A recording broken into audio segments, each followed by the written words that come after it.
চাঞ্চল্যকর তথ্য পেশ নির্বাচন কমিশনের। গত লোকসভা নির্বাচনে গোটা ভারতবর্ষ সাক্ষী হয়েছে এক হাড্ডাহাড্ডি লড়াইয়ের। বলা যায় টানটান উত্তেজনায় শেষ হয়েছিল গণনা। এবারের লড়াইয়ের ফল চমকে দিয়েছিল গোটা দেশকে। ভারতীয় জনতা পার্টির এনডিএ জিতলেও ভালো ফল করেছে ইন্ডিয়া জোট। বলা যায় অনেকটাই ভোট কেটেছে তারা গেরুয়া শিবিরের। বেশ অল্প মার্জিনে জয় নিজেদের নামে করেছে এনডিএ। তবে এবার নির্বাচন কমিশনের তরফ থেকে পেশ করা হলো এক চাঞ্চল্যকর তথ্য। তাতে বলা হয়েছে যে গোনা হয়নি প্রায় 10.58 লক্ষ ভোট।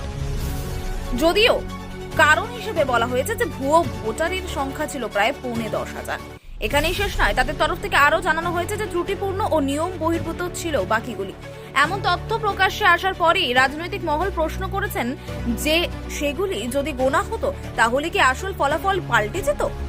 উল্লেখ্য, গত লোকসভা নির্বাচনে বিজেপি পরিচালিত এনডিএ জোট পায় মোট 295টি আসন, যার মধ্যে গেরুয়া শিবির একা পায় 240টি। অন্যদিকে ইন্ডিয়া জোটের ফলাফলও বেশ দৃষ্টি আকর্ষণ করেছে সকলের। তারা পায় 230টি আসন, যার মধ্যে কংগ্রেসের সংগ্রহ মোট 99টি। তবে ভারতীয় জনতা পার্টি বড় ব্যবধানে পরাজিত হয়েছে পশ্চিমবঙ্গে। মাত্র 12টি আসন পায় তারা। শাসক দল তৃণমূল কংগ্রেসের ঝুলিতে যায় 29টি আসন। সব মিলিয়ে বিজেপির দাপট অনেকটাই কমাতে সফল হয়েছে ইন্ডিয়া জোট।